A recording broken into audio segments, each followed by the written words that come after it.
Hello viewers, আশা করি সবাই ভালো আছেন। আজকে আমি বয়ার দুইটা মাইক্রোফোনের সাউন্ড কোয়ালিটি টেস্ট করব। একটা বয়ার ওয়্যারলেস মাইক্রোফোন যেটার মডেল BY-MW3 এবং আরেকটি হচ্ছে বয়ার ওয়্যার্ড মাইক্রোফোন যেটার মডেল হচ্ছে BY-M1।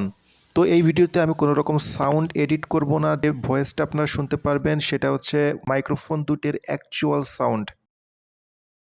এখন আমি আউটডোরে চলে আসছি আর আমরা যে মাইক্রোফোনটি ইউজ করতেছি এটা হচ্ছে বয়া BY-MW3। তো আপনারা শুনতে পারতেছেন এর ভয়েস কোয়ালিটি কেমন। এটা সম্পর্কে একটু আমি বলে নিই। এটা হচ্ছে মূলত ওমনি ডাইরেকশনাল একটা মাইক্রোফোন যেটা কিনা চারপাশ থেকে নয়েজ ক্যাপচার করে। তো কোম্পানি ক্লেম করতেছে যে এই মাইক্রোফোনটি দিয়ে আপনি 20 মিটার দূর থেকেও অডিও রেকর্ড করতে পারবেন। এখন আপনারা যে ভয়েসটি শুনতে পারতেছেন এটা হচ্ছে বয়ার ওয়্যারলেস যে মাইক্রোফোনটি আছে ওইটাতে রেকর্ডিং হচ্ছে।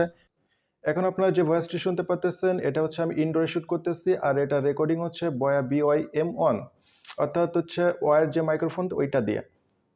এখন আপনারা যে ভয়েসটি শুনতে পারতেছেন এটাও বয়ার একটি বাজেট ফ্রেন্ডলি একটা মাইক্রোফোন। এটা হচ্ছে বয়া BY-1 এটা হচ্ছে অমনি ডোমিনাল মাইক্রোফোন। আর আপনারা অবশ্যই দুইটা মাইক্রোফোনের অডিও কোয়ালিটি কম্পেয়ার করবেন আর আপনার কাছে কোনটা বেটার মনে হচ্ছে, কোনটা সাউন্ড কোয়ালিটি আপনার কাছে বেটার মনে হচ্ছে অবশ্যই কমেন্ট করে জানাবেন।